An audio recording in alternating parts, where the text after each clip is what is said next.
Now, people who've grown up in care are more likely to need support with issues like mental health, employment and education.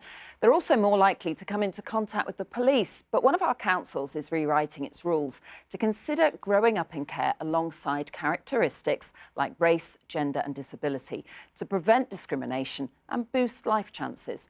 Here's Mairead Smith. Does anybody else like to go back home to the... Charley Beaumont is a care leaver and music maker from Manchester. This song tells her story. I went into care because I lost 3 close family members and I didn't really know how to deal with it. I was about 13, turning 14, got in with the wrong crowd. I started drinking a lot at a very young age. I got put into a foster placement and then I went into care homes. She's calling for more support for people like her. Being in care, you get moved around, like you'll go into a placement, you'll settle, you'll like get to learn everybody and know everybody, and then you just get a phone call, right, you're getting moved tomorrow. I think it's just wrong. How tough has life been adjusting to not being in care? It's definitely put my guards up with getting close to people. I've always been a people person, so to go from having everyone around me to just being there on my own, it did mess with my mental health a lot. And that's when I started like writing music about my situation. Help could come Charley's way. Manchester City Council has passed a motion that means young people in care and care-experienced people are seen as additional characteristics, similar to disability, gender and age. Terry Galloway grew up in care homes and foster care in Manchester and now supports people like Charley. Let's take homelessness. Care leavers quite often are getting evicted because there's been antisocial behaviour, and quite often it's caused by people they brought into the house. We have to remember they're looking for love, they're looking for companionship. Now, if the local authority is about to evict them, having a protected characteristic would mean that they'd intervene and they would look at the reasons why. Manchester is one of the first local authorities in the country and the first in Greater Manchester to make this change. It actually means that there can be support for care experienced people of all ages, and that was one of the real driving forces behind being part of this campaign and introducing the motion. Campaigners hope the policy can be rolled out across the North West. Jo Platt, is this something that you would think should be rolled out everywhere? Oh, absolutely. I think it's a great initiative, and I think it's something that all Greater Manchester councils should follow through. I know Wigan Council, they have pledges for those in care and for care leavers, but I think this is just going one step further, and I think it's a really good campaign. Scott, I can see you nodding there. I was going to ask you actually, because Blackpool has 3 times the national average of children in care. Can you anticipate any problems with it, though?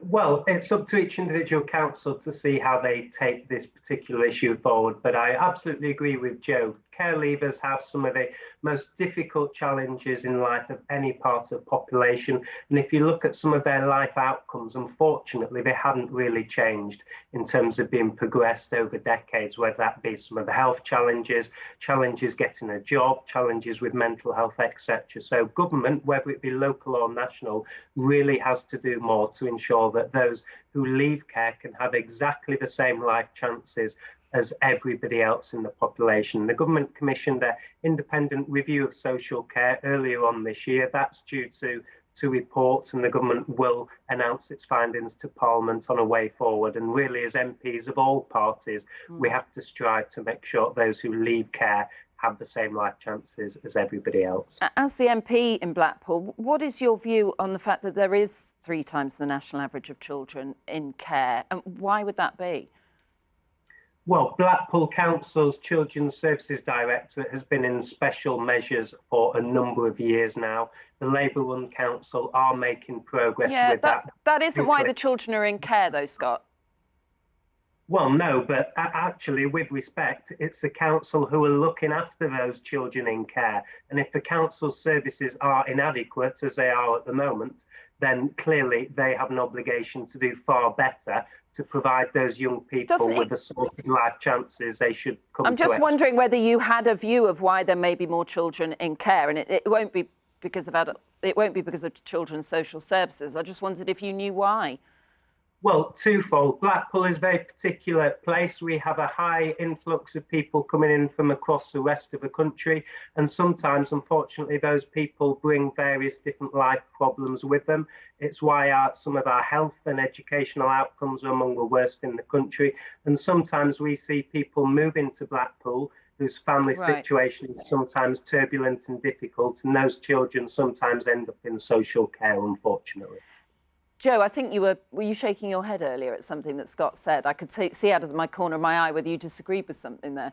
Not necessarily. I mean, just on I think why there are more children in care. Look, we've just had 12 years of austerity and a possible more years of austerity 2.0. But it matters, you know, when your public services are cut, when your mental health services are cut, when the care system has been decimated because of the lack of funds that local authorities have. These things matter. Okay. Thank you very much. That is it from us. My thanks to Jo Platt, Scott Benton and Jeremy Barnes. Join us again at the same time next week. Bye-bye.